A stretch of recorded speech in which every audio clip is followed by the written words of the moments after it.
The next one is a premature birth. And when we talk about the development of primitive reflexes in utero, you can really see the connection here because there are a handful of reflexes that are developed in that like 20 to 30 week mark. And if baby is born before that, then their primitive reflexes aren't even fully developed, which will impact integration later on. I'm Rachel. And I'm Jessica, and this is All Things Sensory by Harkla. We are both certified occupational therapy assistants, and together with Harkla, we are on a mission to empower parents, therapists, and educators to help raise confident and strong children of all abilities. On this podcast, we chat about all things sensory, diving into special needs, occupational therapy, parenting, self-care, overall health and wellness, and so much more.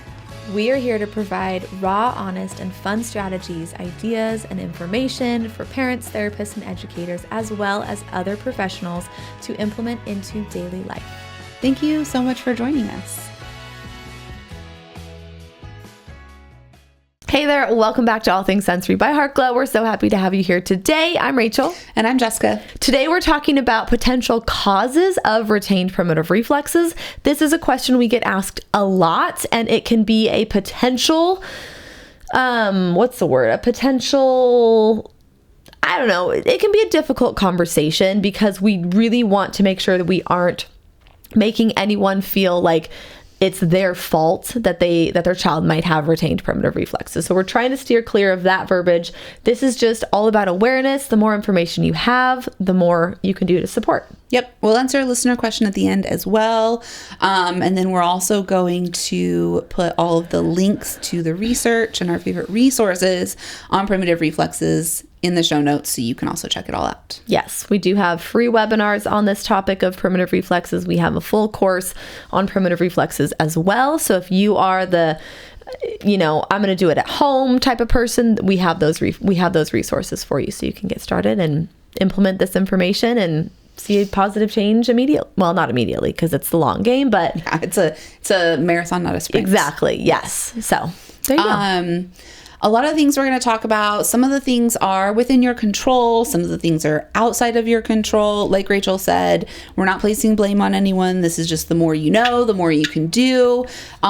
These are also not guarantees of retained primitive reflexes. So if you do identify any of these in your child, yes, that happened to my child. Yes, that happened to me during pregnancy. It's not a guarantee of retained primitive reflexes in life. It's just kind of a, hey, if this happened, let's take a look at primitive reflexes when your child's older. Yeah, it's more of like the perfect storm. So if you have like multiple of these things where you're like, oh, yep, yep, that's what could potentially lead to those retained primitive reflexes. Or it could just be one thing. So definitely take this information with a grain of salt. Take it or leave it if you want to, but at least you'll have the information to kind of, if you are worried about a child who has retained primitive reflexes, you'll have this understanding. Or if you are maybe a new parent or you're expecting, you'll at least have this understanding going into it so you can know what to potentially avoid or potentially do in order to help kind of facilitate natural integration of those primitive reflexes. Yeah. So the first couple of things we'll talk about, why is that so funny? I don't know. So the first couple of things we'll talk about are things that can occur when mom is pregnant, baby's in utero, and these are potential things that could happen that could affect primitive reflex integration later in life, or even affect primitive reflex development in infancy. So the first one is severe viral infection during the first 12 weeks or between 26 and 30 weeks in utero. So these are big developmental periods when the baby is developing certain reflexes, developing certain sensory systems. And the 26 and 30 weeks, I think, is important because, oftentimes babies are born prematurely at that age as well. But if mom gets a severe viral infection, that is a potential that it could affect baby or the child later in life. Mm-hmm. Yep. Going along with that, severe morning sickness or HG, what is it? Hyperemesis gravidaris, I think I never know how you say it. But basically, you are so sick for the entire pregnancy where you are dehydrated, you're going to the hospital, you're getting fluids, you can't keep anything down. And it's very, very severe. So that can be another potential cause.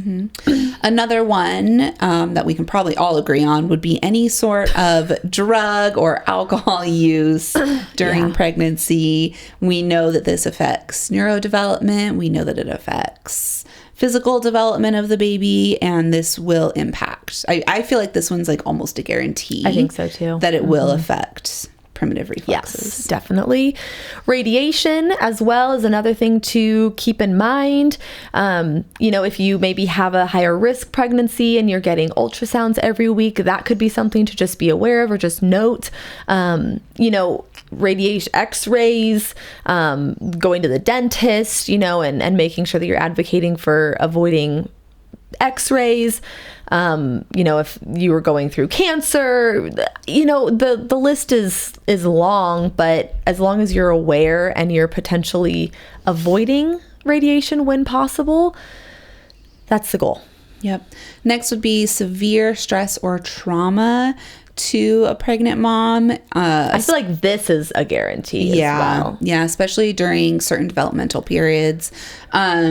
This is big because that stress and that trauma sends a lot of stress chemicals into the baby, and especially if it's chronic throughout the majority of the pregnancy, this is going to have a huge impact. I'm going to talk about my favorite research article that I always talk about, but it just gives such a prime example. We'll link it in here just to make sure that you have it. It's the research article that they followed the moms who were pregnant during a really traumatic earthquake in New Zealand, and they followed all of the families, and then by kindergarten they were testing all of the kiddos, and they'd found that most of them did have the retained primitive reflexes as well. So that's like a really traumatic event that these families have gone through. But honestly, trauma affects everyone so uniquely. So I think that's something to just keep in mind of, looking back. I was pregnant during COVID. Like that was a traumatic thing to deal with during pregnancy. So it's not even like necessarily for you physically stressful, but mentally and emotionally. Exactly. Yeah. Just to have that constant fear that people are trying to promote with that COVID time, and everything was unknown at that time too. So just a wild time. Yeah. The next one is some sort of stroke in utero. So if baby has a stroke, if there's something going on with baby, not necessarily with mom related to trauma, but baby is having trauma, that's going to have a huge impact.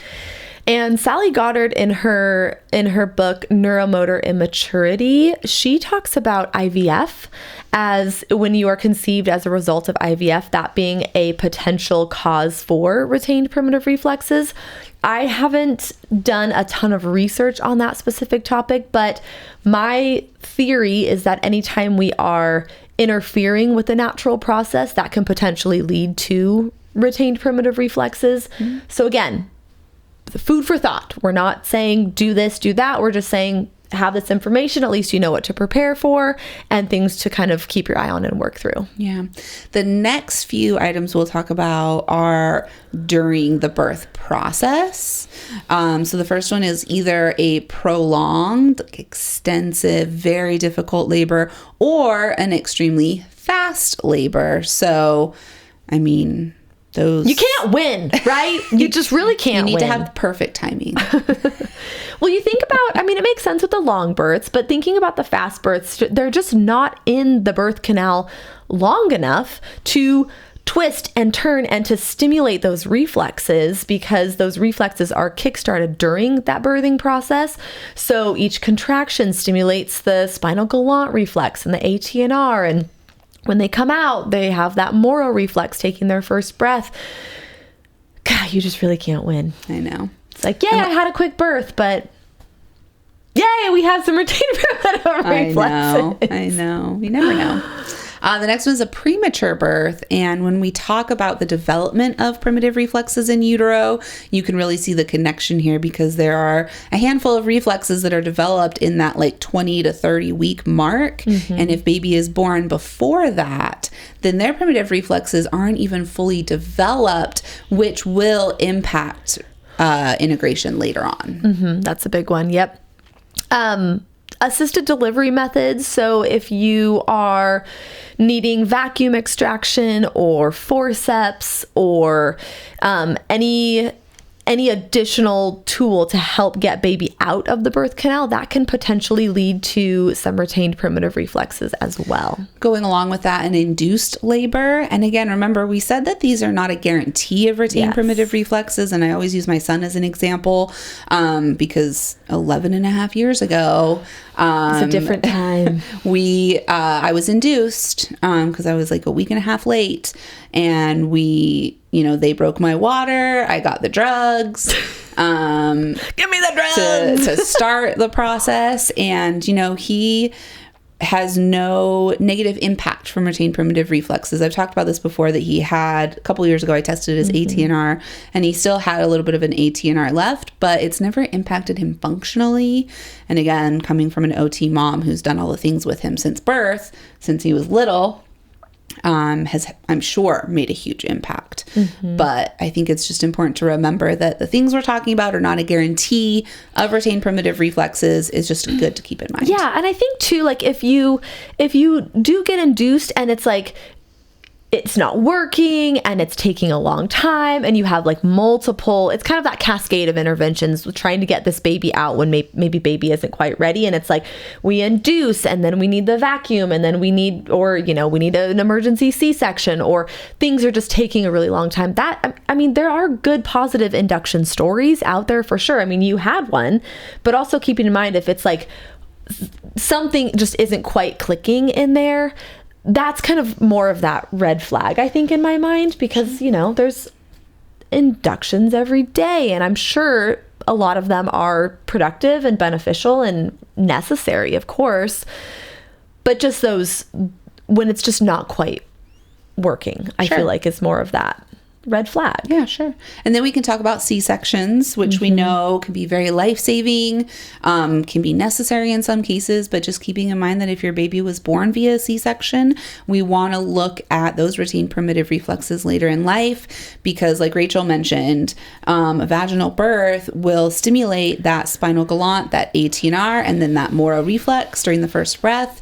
And when that process is not able to happen because of a C-section, we want to look at those reflexes later. And if you are having a C-section and maybe you're listening to this at the right time, you can always advocate for more of a gentle C-section where it's not something I've looked into extensively, but I definitely know that there are doctors out there who will follow your guidelines. And it's something that you can look up and advocate for as well to kind of facilitate, make it as natural as possible if we do need to have that C-section. So advocating for that can be really beneficial.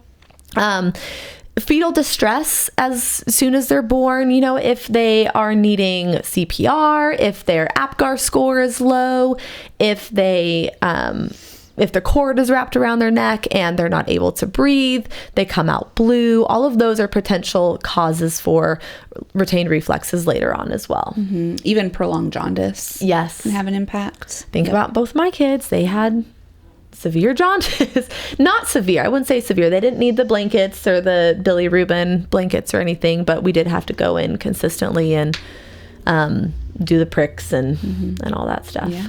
Yeah. Something to know about. Something to keep in mind. The next few items we'll talk about are things that we want to look at within the first year of life that can impact those primitive reflexes from integrating on the timeline we want them to. The first one is going to be challenges with feeding during the first 6 months of life. So challenges with latching, colic, reflux. These can all be impacted by a variety of primitive reflexes or torticollis, tongue ties, any of those things that cause baby difficulty with feeding and gaining weight. Yep. Developmental motor delays. So thinking about a baby who is behind on reaching their milestones. So maybe they're, 4, 5, 6 months old and they're really struggling with tummy time. They're not progressing to rolling. Maybe they are 10, 11, 12 months old and they're not crawling yet. I heard of a family friend's baby who was 8 months old and the baby wasn't rolling yet.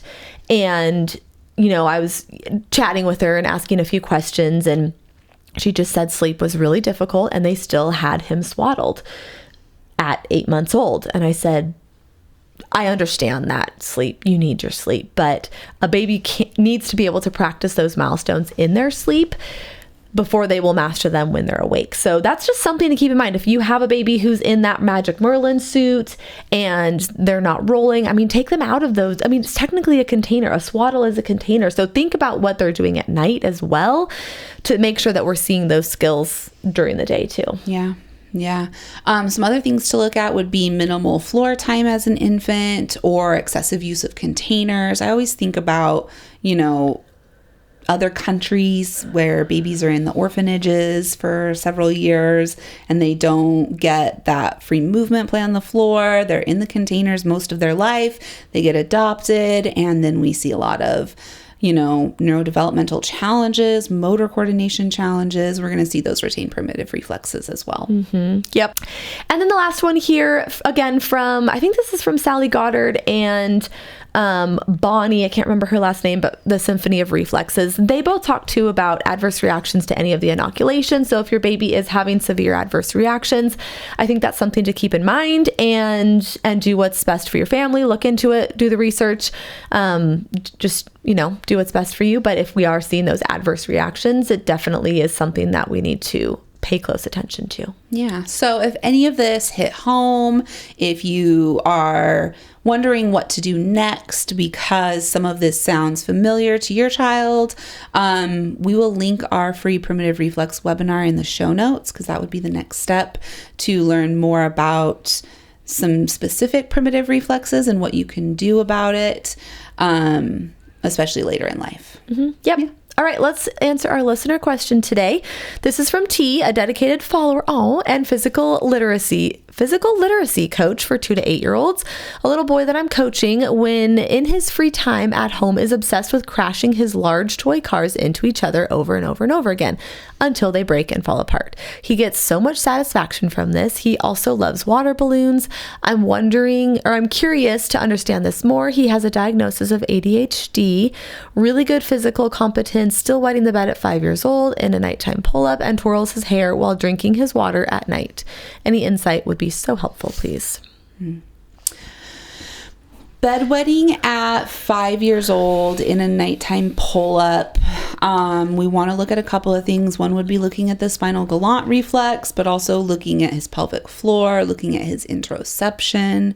Also, if he's drinking his water at night, twirling his hair, while drinking maybe his he's water just getting too much water. Yep. And he's not able to get up and go to the bathroom, or he's not getting that signal like from one of the other potential causes too. True. But that could be something to look into. Yeah, we do want to reduce the amount of fluids within an hour before bed. My son chugs water before bed. And then wakes up and pees like a racehorse. Yeah. Like, it's ridiculous. So. If possible, reducing the amount of fluids right before bed. If he's drinking his water as a way of like self-regulation, then seeing if there are other sensory activities that you can incorporate before bed that kind of provide that same type of input. Bubble mountain, any type of blowing activity, and full body heavy work would be a good replacement to try. He's diagnosed with ADHD at age 5. I don't love that. Is he 5? Yeah. Oh, I guess, he's I don't love that, but, is it a sensory thing? Is he seeking so much input from crashing his cars, that visual, auditory, proprioceptive input, water balloons popping, and he's getting that feedback from it? Could we replace that with something safer, maybe that's not breaking his toys? Like Jessica mentioned, doing more of that physical heavy work of like jumping and crashing, crawling, pushing weighted balls, punching bag. giving some visual input, maybe I'd say like a bubble timer because I love those things, but I don't think that would give him enough input. Yeah. Giving him something that he can crash safely. Yes. Right? Mm-hmm. I'm curious what happens after the toys break. Does he get upset? Does he ask for help to put them back together? Do we throw them away? Because if it's something like you crash your toys, we have to throw them away now. And then you just give him new ones. But if we break our toys, we don't get new ones, then maybe that cause and effect. He would understand that if I break my toys, they're gone and I don't get them again. Sure. Yeah. I think he needs a lot more proprioceptive input, lots of full body heavy work, weighted medicine balls, like Rachel said, jumping and crashing and crawling through tunnels. We could try some ankle weights, like 1 pound ankle weights, and see if he likes those. Maybe even vibration, a full body vibrating plate, or like a vibrating ball, rolling it all over his body. Yep. Even a vibrating oral motor tool like the Z-Vibe for bedtime would be great.